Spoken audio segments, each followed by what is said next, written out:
Hello. Hi, Karen. How are you? Man, so good. Good. Good. How are you? What's going on? Busy. Your hair's looking all fab. Well, I knew I was going to be on camera. So, and I have a client meeting today in person. So I do like to make it look like. Listen, you're only going to appear in over 50 countries today. Okay? So don't take it too serious. No. All right, cool. Hey, that was fun at Halloween. It was. Birthday party. I'm saying Halloween party. Yeah, we had a great time. Yep. And congratulations on being the winner. Thank you. I just got to say I was surprised. No, you weren't. No, I was. I would have thought number 6 won. I thought that was. You showed up with the winning chili. I mean, seriously. Yeah. I wonder how I'm going to do. All right, cool. Let's get into it. Just give me a moment. And how I got a hard stop at 1:00. Is that enough time? It is. We're going to put 30 minutes on the clock for this. Great. Awesome. Yeah. I allow a little flexibility if the conversation just that good. Okay. 30 minutes is the target. All right. Sounds good. Yep. Let me just get you up here. I had to do an entire system reboot. Oh. Yeah, right before I was getting on. So is that a green screen behind you, or what is that? Karen, I can't tell you these secrets. Oh, come on. I'm going to tell you all mine. Oh, good. Yeah, it's a green screen, and Zoom has a simple feature in it for virtual background. Oh, you cool. Literally just create a JPEG. This is all just a JPEG I created in PowerPoint. And switch it out as needed. Oh, that's cool. So I'll give you a for instance. So I'm doing first 100K, and then I switched to Broken Catholic podcast, and I could do my Broken Catholic, my daily holy hour. Oh, yeah. Just literally that easy. Oh, cool. That's simple feature, but it works. Yeah. Yeah. Perfect. All right. Let's go to KarenRowe.com.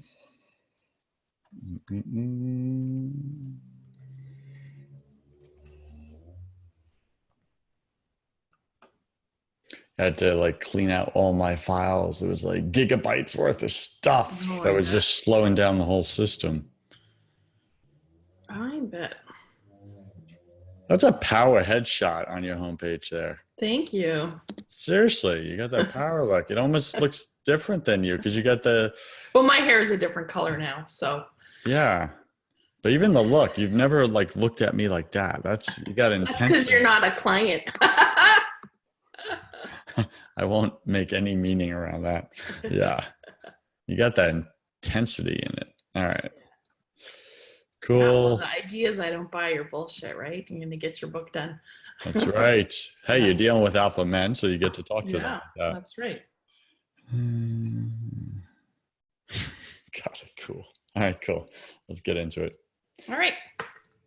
So just to represent you to what the show's about, and then the topic we're going to pick today. So first 100K, I interview successful entrepreneurs like yourself about how you made your first $100,000 specifically, because that's where I believe 90% of entrepreneurs get stuck, get blocked, and don't get through. That's where the 80% of small businesses fail right there.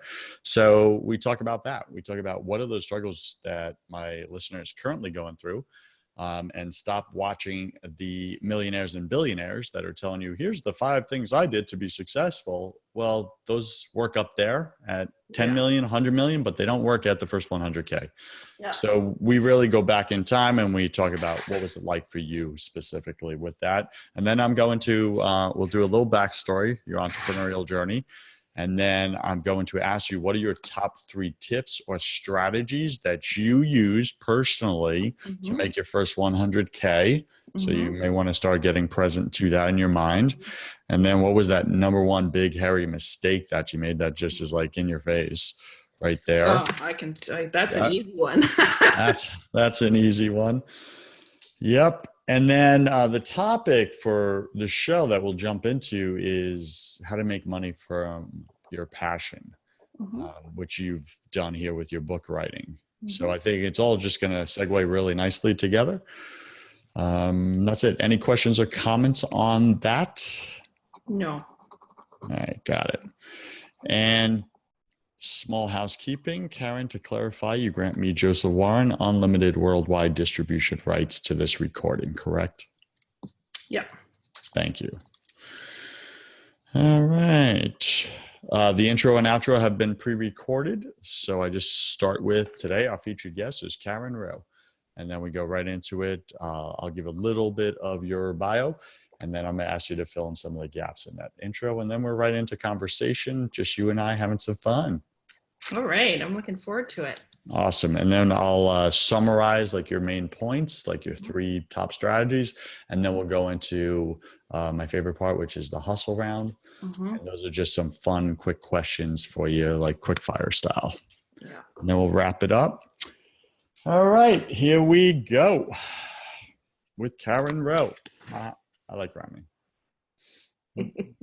I'm like a big kid. You know, I continually get that about myself. Well, then that's great though. Yeah. I used to try to pretend I was like so adult, and it's not even fun being an adult. I think we have lots of opportunities to be an adult. We don't have lots of opportunities to be a kid though.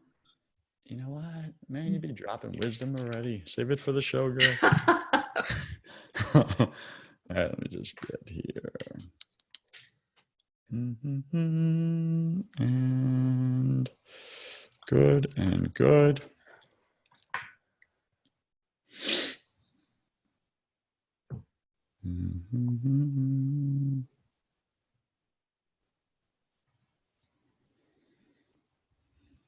Where'd you go? Where'd you go? There you go. Okay. In 3, 2, 1. Today, our featured guest is Karen Rowe, and she's a #1 international best-selling author. She's also the owner of Front Row Seat. And it's a full-service writing firm, right? So if you're an author, aspiring author, you want to listen. Start listening right now. Like if you got that story to tell and you're just not connecting with your clients on that deeper level that you really want, that's why I brought Karen on the show. She's going to speak about that. So she's an expert in nonfiction and turns business owners into authors and establishes you, as an expert in your industry. Through her proven system, I like this, Book on the Beach. Karen is known for helping elite alpha male business owners get their book written in 3 days or less. If I just spoke to you, listen up. You're an elite alpha male. You need to write your book. Her clients include an actor, a retired FBI agent, a reality TV star, entrepreneurs with online empires, and some of the top self-help leaders in the industry.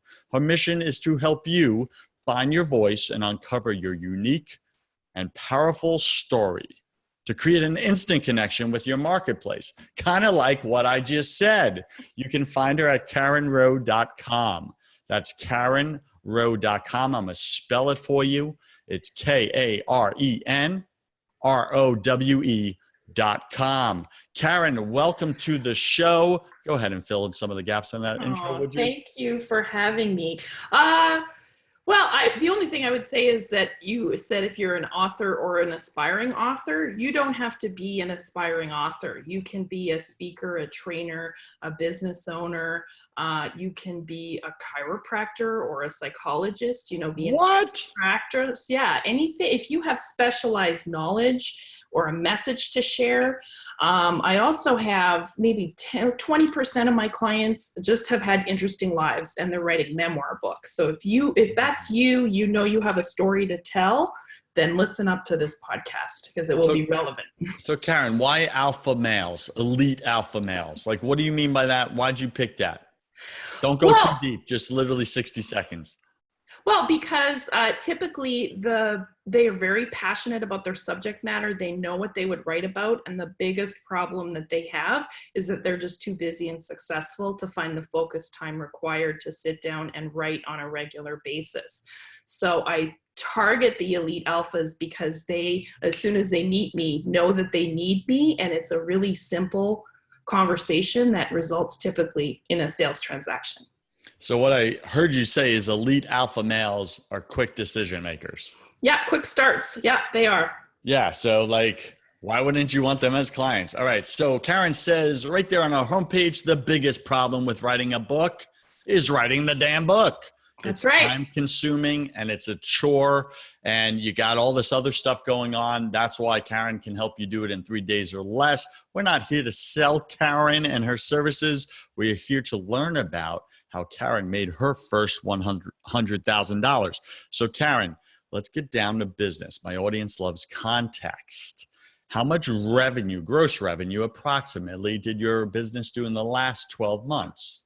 I'm going to say about $125,000. There you go. All right, cool. Now, how long did it take you to cross the 100K from 0 to 100K? Like, how long was that? Honestly, 6 or 7 years, probably. Got that. Why do you think it took you so long? Because I'm hard-headed and stubborn. Does that sound like any of your clients by chance? And I made it hard for myself. So that's what I'll say, why it took me so long.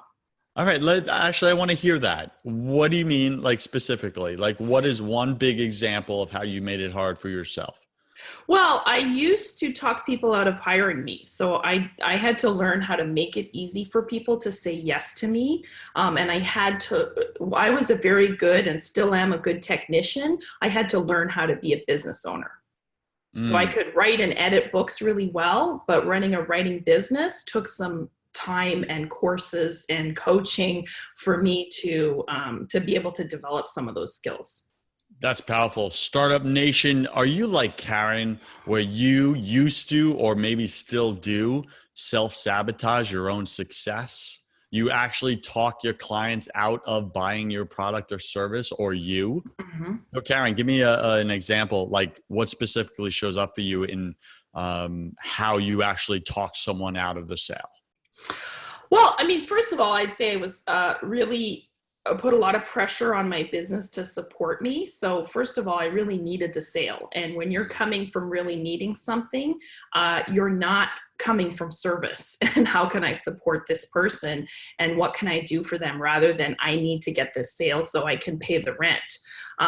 So that's one thing. The other thing is I had a really high price point. And so people that didn't know me would say no because they want to, it's like getting married on the first date with a high price point like that, right? So I had to learn what's like a low cost entry point that my clients can work with me, get to know me. We can both figure out if we're a fit for each other and then move on with the full book if that's what's going to be a fit for them. So how did you go about doing that? Because that's really powerful for Startup Nation to hear, because I know so many of my audience are struggling in their businesses with exactly what you're talking about right now. Well, I hired a business coach. So that's one of the best things I ever did. And I also bootstrapped my business, which is another reason it probably took me 6 or 7 years to hit the 100K. Mm-hmm. And that business coach happened to need a book. So I bartered for the services because I couldn't afford a business coach. He knew that. And so that's a strategy. I don't barter anymore because I can now thankfully pay for services and be paid for services. But at the time, that really served and supported both of us. And I would recommend bartering only if it is, an equal value exchange for both parties. I like that. Sometimes, Startup Nation, you got to barter your way to where you need to go, or at least to the next step, right? Right. I think that's powerful. All right. So here's why I invited Karen to be on the show. One, she's dropping wisdom bombs and explosions right out the gate because you are doing these exact things that she was struggling with for 6 to 7 years. So are you going to be an idiot and not learn from her mistakes? Are you going to continue doing the same stuff that's not working for you? Or are you going to sit back and listen and go, maybe I don't have it all figured out. Maybe I should listen to Karen right now. Mm-hmm. Maybe I should stop talking my clients out of buying my products and services. Maybe I should barter my way to the next step. All right.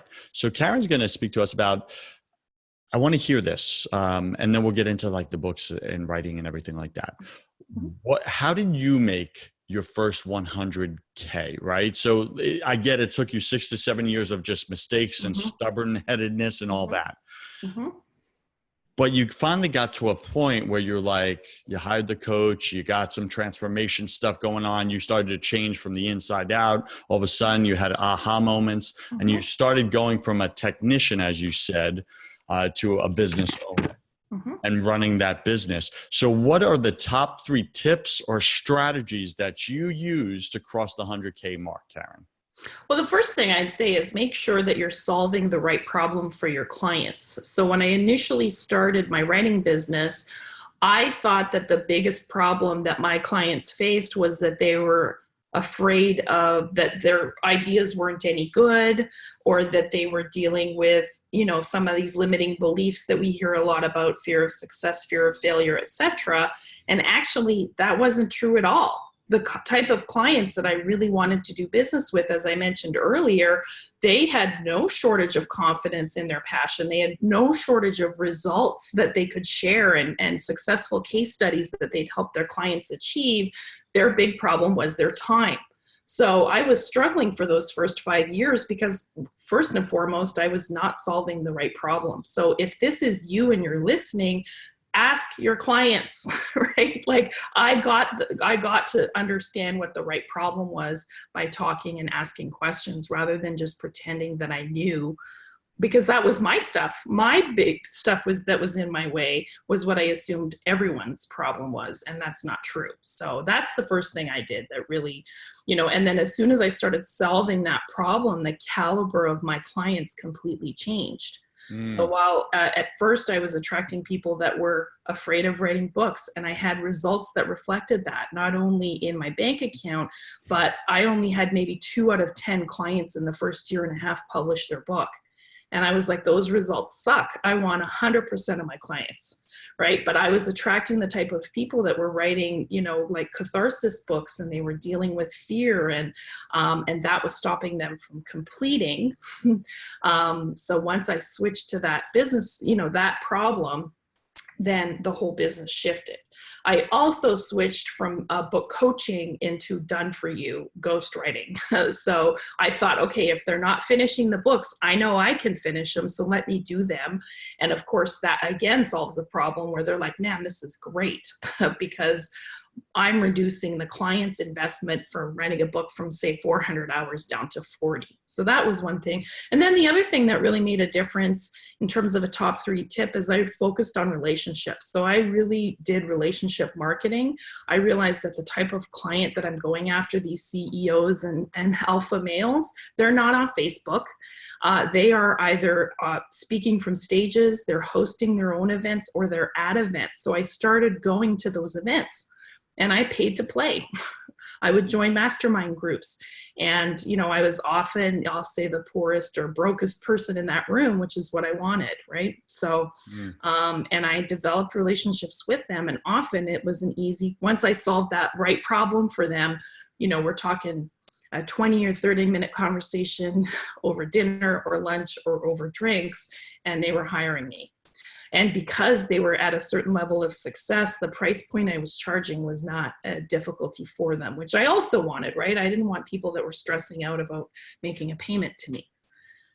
So that's powerful. So Startup Nation, I know the question in their head right now, my listener, is, well, how did you pay for those mastermind groups and those events in order to make your first 100K? Like, where'd that money come from to go and meet those people, those top CEOs, et cetera?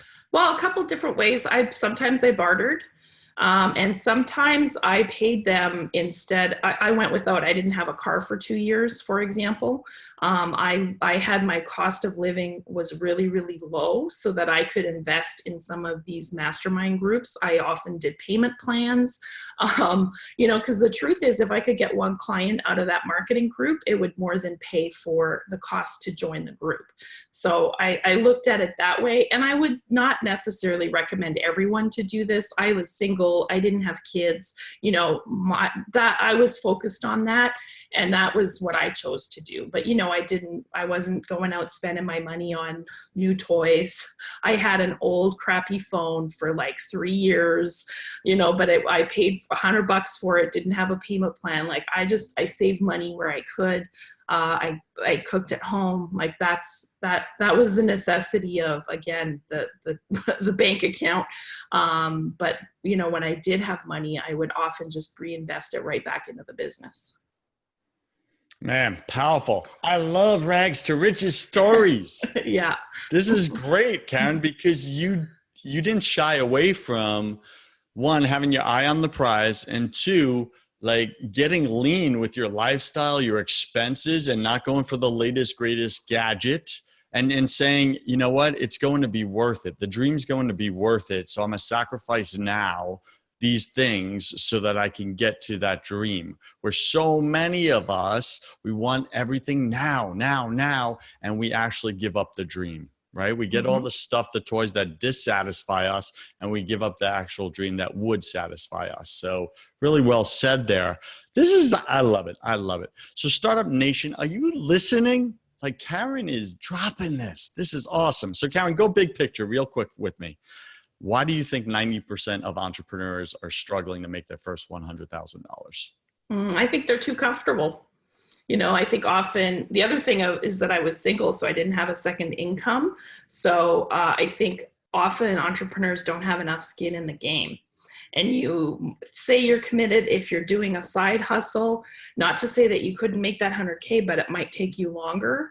One of the best things I did was move to the United States from Canada, because in Canada, I had a bunch of other revenue sources. I was still taking contract positions, and I used to be a teacher, so I was still substitute teaching. So although I would have said I was 100% in, it wasn't until I moved here, and that was the only thing I could do legally to earn money, that I really had to look at the breakdown of my systems and transform them so that I could have a viable and sustainable business. Okay, so let's jump ships here. I want to talk about passion, right? You not only left Canada to the United States, but you actually left your comfort to pursue your passion. So yeah. Tell me what that was like for you. What was going on in your mind? I mean, all the fear, insecurities, the self-doubt, the unknowns, right? Like, how did you go from that to making the decision, I'm all in? Well, as I mentioned, I was a teacher before, and what I tell people a lot is that life as a teacher was someone else's life. It wasn't mine. So the life was slowly leaking out of me every day. So as much as it was fearful to move to a new country and, move to a place where I didn't know anyone, it was still favorable and preferable to working in a job that I hated for the rest of my life. Right. So it was that I'm going to take a big risk now. And, and the thing is that as much as it was a risk, if I really didn't like it here, or it didn't work out, I could always have moved back home, but it did give me the push I needed to follow my dreams. So, and I have an interesting take on passion. I am passionate about writing, and I'm good at it. But what I tell people all the time is I left my teaching job and I quit outright. I didn't take a leave of absence because, again, burn the bridges, and it will force you to step up and make choices that if you're too comfortable or you don't have skin in the game, you might not make. And within 6 months, I had a book deal. So I say, like, I'm passionate about writing, but it also worked out for me. And I did get to a point in the business where I was like, okay, 6 years to break 100K is a long time. And I did get to the point where I said, if you really can't make this viable and sustainable, it's time to move on. So if the writing thing hadn't worked out, I would have explored other things that I'm passionate about, because it's not just about passion. You also have to have an economic lever and some talent, right? So, I always give the example of American Idol. There's a lot of people on American Idol that are passionate about singing. It doesn't mean they're necessarily talented at it, right? So there's the three things, I think: passion, talent, and an economic lever. So what are you good at? What do you love? And what can you make money at? And writing for me happened to be one of those things. Man, some good stuff. Good stuff there. All right, got it. So Startup Nation, Karen went all in. She jumped into the deep end of the pool and she knew she was either going to swim or drown. And that's what it looks like. And I kind of just wrote this little note on the side. You know, what Karen's saying is the pain of staying was greater than the risk of leaving. Mm-hmm. And you really want to get to that point, right? Otherwise, you're too comfortable. And something else I'm going to put out there is you're too comfortable. That's why you're struggling. Yeah. That's what it comes down to. Anything you want to add to that, Karen? Well, I was just going to say, find your tribe. And you said something. The thing is, I did drown over and over again, right? And I just kept being focused that no, there's nothing else I want to be doing. This is what I want to be doing. So you just keep trying until something works. And there were plenty of weeks and even months where I didn't know where my next meal was coming from, right? So there's a lot of faith that went into that I'm on the right path and I'm going to be taken care of. And I was always miraculously, I'd get a phone call and someone would offer to take me out for dinner that night, So there was a lot of also grace required and humility. And, I said I didn't have a car for 2 years. So I really had to learn how to ask for a ride and share with people. And it ended up being great because I got to know people really well and have conversations and that I wouldn't have had if I'd been driving by myself all over town. Yeah, got it. So let me ask you this. If you could do it all over again, what's that big, hairy number one mistake that you would want to skip? Or maybe you say, no, actually, I needed to go through that. What's that big mistake that you made? Well, I definitely did need to go through it and I wouldn't be here without it. But the big hairy mistake I made was that I really undercharged for my services when I first started out. And again, that was coming from desperation. I also was in the camp of I just love doing it so much that I almost was doing it for free, which is one thing when you've got other sources of income, but when it's your main source of income, I made huge mistakes by running a pilot program at less than what it would cost me to deliver the service. And then I was on the hook for, in some cases, 2 years after that to deliver the service. And I did, and I paid the price for it financially. So that's probably the biggest mistake I'll make, and I don't do that anymore. So I did definitely learn from it. Because I lived with the impact of it. I really get that. You didn't change, you didn't charge enough for your product or service. Now, what was missing there? Was it you didn't value your product or service, or was it you didn't value yourself? No, I didn't know my numbers. So that's one of the best things I ever learned was your weakest link is the thing that the least. And I'm really good with words and not so good with math and numbers. So I didn't even really know how much it would cost for me to deliver the service because I was just thinking, well, it's just my time. But no, there were other aspects in the book publishing process that I hire other people for. So that's a main thing is I just didn't know my numbers. And so I just was making it up. Oh, well, and it sounded like a lot of money to me. And then in the reality of actually fulfilling on the service, I realized that I had undercharged and it was less than what it cost me to deliver the service. So what did you do to clean up that mess, right? You realize I don't know my numbers. What specific actions did you take to clean that up and then start? I hired a bookkeeper. I hired an accountant. I did about 4 years worth of taxes over the course of 18 months. I started to track everything. So I track every payment that comes in from clients and every expense that goes out. So I can gauge not over just one project, but I'm working on anywhere from, maybe 15 projects at a time so that I can see, am I charging the right amount and am I charging fairly and how many man hours are going into these projects.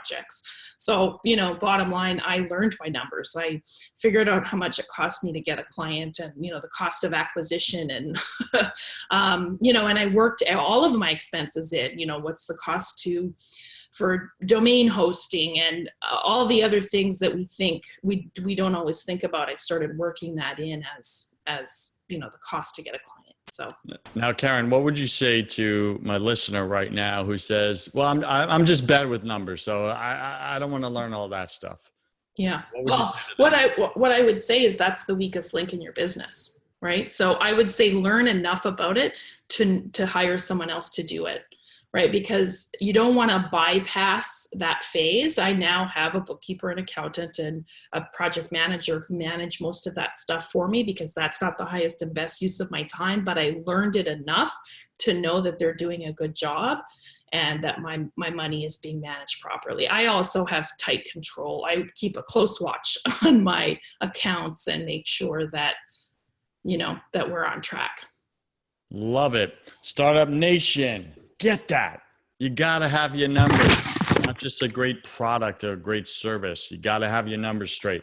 All right, let's do a quick recap of what Karen has shared with you today. This is powerful stuff.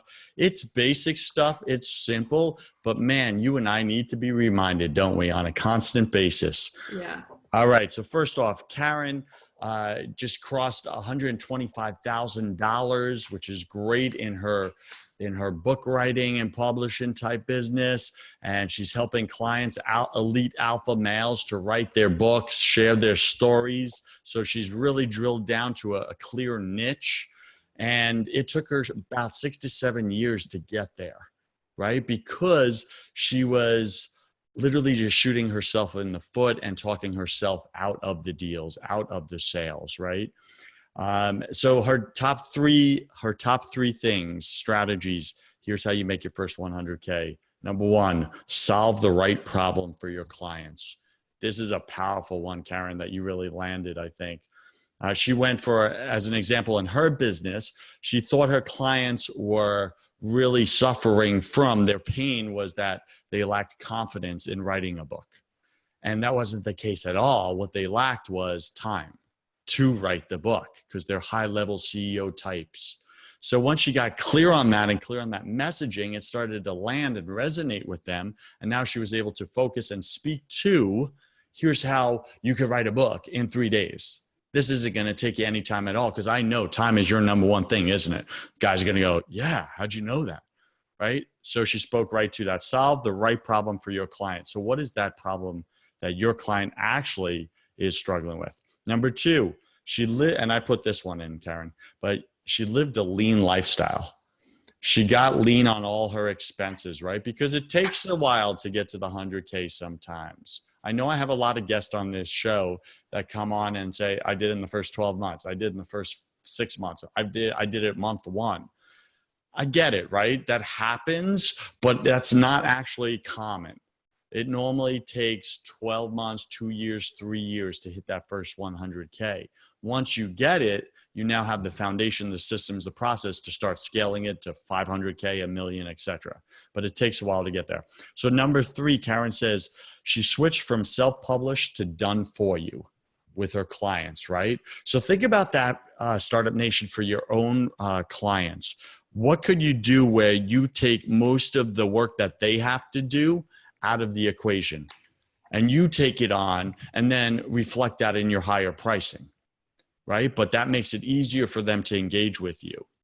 And then number four, Karen went into relationship marketing, right? So she literally went and started finding out where are those clients spending their time. And what she found was that they're not online. They're not mostly on the social media, these high-end elite type alpha males. So she went to the events that they go to. She went to the masterminds and she bartered her way in, or she went on payment plans, whatever it took to get her foot in the door and then land that first client that would pay for the whole annual membership dues, right? To do that. And that's really a smart play. So great stuff there. And then I love these things. Her number one mistake was she didn't charge enough for her service. And Startup Nation, I know you're doing that. You're not charging enough for your service, your own self-worth. So you want to get past that. And these are my two big, huge wisdom nuggets from Karen today. She said, you're not comfortable. That's why you're struggling. You're not comfortable. You're too comfortable. You're too comfortable. That's why you're struggling. So take a big risk. Go jump in the deep end of your pool, whatever that looks like, and that you're going to swim. It's just your fight or flight kicks in, your croc brain, your survival, and you're going to actually get closer to what you want. And then the second thing, Karen says, the pain of staying was greater than the risk of leaving, right? So again, this comfort thing, you got to get to the point where what you're currently doing becomes more painful than the risk of going after that dream. That's what it comes down to. Karen, how did I do on the summary? Anything you want to add to that? Fantastic. Well, the only thing I'd say is in terms of my revenue, I'm really committed to work-life balance. So I also only work about 20 hours a week, and I pretty much have no overhead. Like I don't have a brick and mortar. My asset is a laptop. And so I could definitely be earning more, and I really like my lifestyle. That's what I would say. I love that. I love that. Yeah. And earlier you spoke about bringing faith into your business and, all the grace that was shown to you, how like somehow you were always provided for, right? It always worked out. I think it's very important for us to be present, how blessed and protected we are sometimes. All right. So Karen, we're headed into my favorite part of the show, the welcome to the hustle round. I'm going to ask you 10 quick fire questions. You'll have about 3 seconds to answer each. Okay. Don't overthink it. It's just for fun. Are you ready? I'm ready. Karen, what's your favorite sound? Laughter. What's your least favorite sound?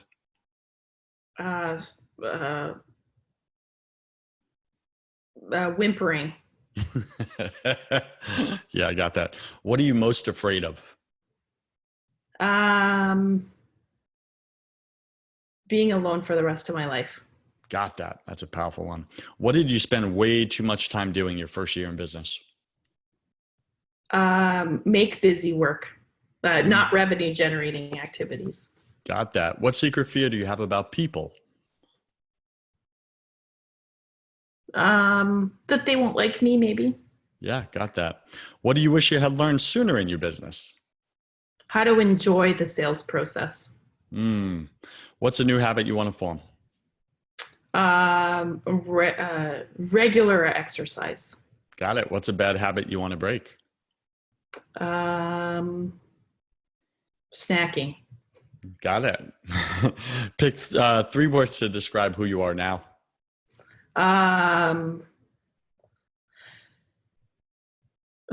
Dynamic, risk taker, and full of life.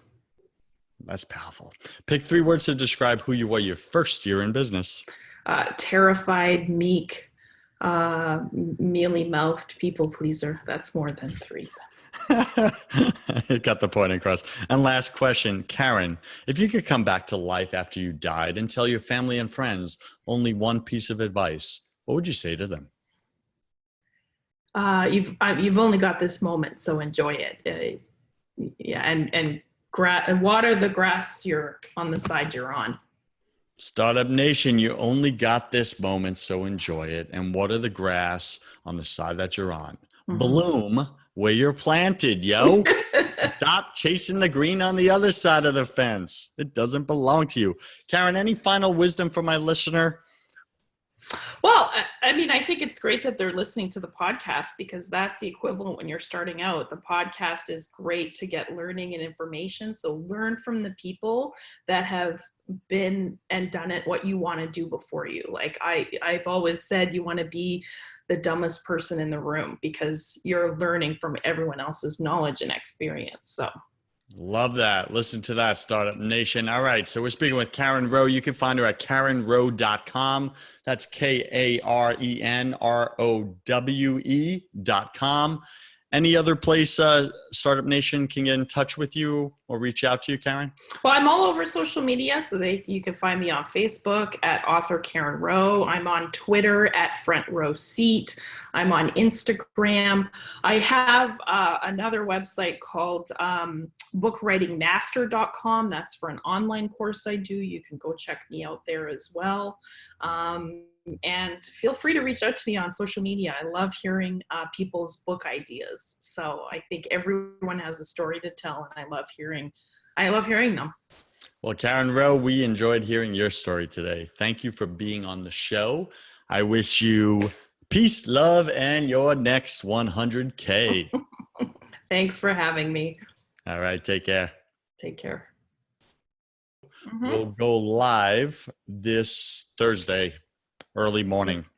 Okay, all right, great. So I'll get the link out to you tomorrow. Great. And, as you agreed in the 7 steps to being a guest on the show, you will share this everywhere. Everywhere. And I think this, you really showed up. You really showed up today. So what this is going to do, it's actually going to connect your clients and potential clients with you. It's going to build a deeper connection because they're going to learn more about you, right? And you know that just attracts more. So that's going to open up new opportunities in your business with clients, your life, your relationships. So definitely of value for you. Well, and thank you for having me. I think it's important because, like you said, I could never find people that are like, man, it took me 6 years to earn 100K, right? It's always the Russell Brunsons and the guys that have made $1 million in a online launch or something. And it's like, okay, but like, I'm over here just trying to get a sale, right? Like, so Karen, just to speak to that, 90% of people are right over there just trying to get a sale. It's the loud, whatever, 2 to 10% that everybody pays attention to and compares ourselves to. And then we have all these breakdowns about it, right? Yeah. So I think we need more stories like yours, and just you being fully transparent. Dude, it took me freaking 7 years to make 100K. Yeah. Right? That's what people want to hear. Like, oh, okay, I'm not a loser. Right. That's what we want to connect with. So really great job being transparent and vulnerable like that. I think people are going to connect deeper with you. Yeah, thanks. And I'm really proud of my journey, right? Like, I mean, it did take me 6 years, but I did eventually get there, right? So exactly. Anything I could do to help you? No, I think this is a big help. I'm in the next year looking at getting on, expanding my speaking career. So I'm starting with podcasts. So that's why I reached out to you. So I really thank you for saying yes to having me on the show. You're welcome. Yeah. What about you? Anything you need from me? Let's see. I'm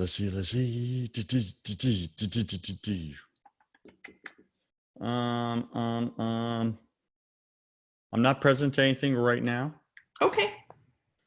But let's reach out to each other if anything shows up for us. Sure. Sounds good. And then run into each other at the birthday parties and stuff. All right, Joseph. Thanks so much. You're welcome, Karen. Have a blessed day. Have a great day. You too. Bye-bye.